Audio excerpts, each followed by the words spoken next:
السلام عليكم. تصريح خطير من كريم بنزيما يفاجئ به النادي الأهلي بعد تتويجه بدوري أبطال إفريقيا، وينقلب على اتحاد جدة بسبب النادي الأهلي. شاهد ماذا قال. ولكن في البداية ياريت كلنا نعطر فمنا بالصلاة والسلام على سيدنا محمد، وما ننساش الإعجاب بهذا الفيديو. بعد تتويج النادي الأهلي بدوري أبطال إفريقيا بعد فوزه على الترجي التونسي، فقد دخل على كريم بنزيما على الخط وأدلى بتصريحات نقلتها قناة الدوري والكأس القطرية، وقال: لقد توقعت قبل هذه المباراة فوز النادي الأهلي، لأنني أعلم الكثير عن هذا النادي العملاق.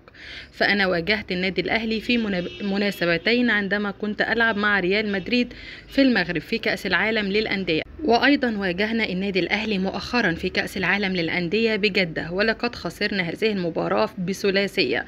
فالأهلي المصري يشبه كثيرا ريال مدريد في أوروبا، فالأهلي المصري لا يخشى أحد في إفريقيا ولا حتى في الدوري السعودي.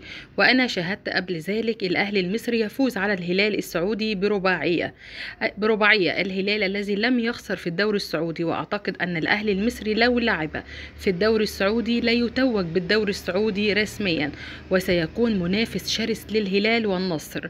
وسأله صحفي وقال له: هل لو عرض عليك انك تلعب في صفوف النادي الاهلي ممكن توافق، ولا الموضوع ده بعيد تماما عن تفكيرك؟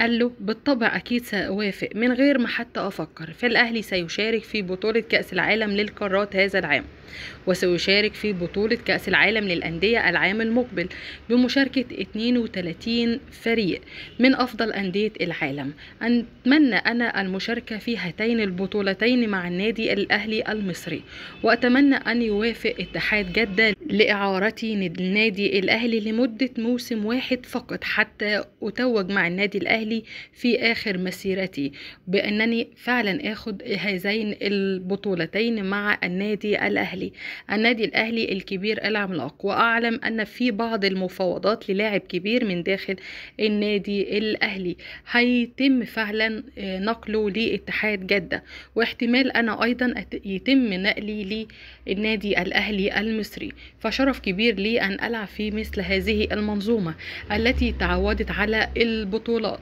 مين في أندية أفريقيا كلها ممكن ياخد 12 دوري أبطال إفريقيا، والآن بيطالبوا بالمرة ال13 كمان.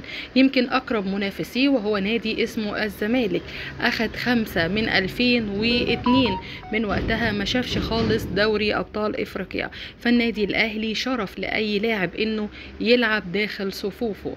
النادي الأهلي موسوعة كبيرة من الألقاب والتاريخ، وأتمنى فعلا ذهابي لمثل هذا النادي الكبير. في النهاية ياريت تشاركونا برأيكم حول هذا الموضوع.